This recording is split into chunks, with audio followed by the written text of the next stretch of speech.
నేను ఇవాళ మీకు చెప్పేది ఒకటే, గూడెం పోయినా గుండె ధైర్యాన్ని మీరు కోల్పోకండి, మేమున్నాం మీకు. గూడెం పోయినంత మాత్రాన ఎవరు గుండె ధైర్యం కోల్పోవాల్సిన అవసరం లేదు. బీఆర్ఎస్ పార్టీ మీకు అండగా, మేమందరం కూడా మిమ్మల్ని కాపాడుకుంటాం.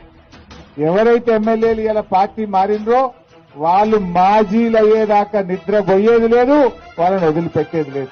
ఇలా ఖచ్చితంగా వాళ్ళు ఏదో రోజు మాజీ కావాల్సిందే, వాళ్ళని మాజీ చేసేది ఖాయం.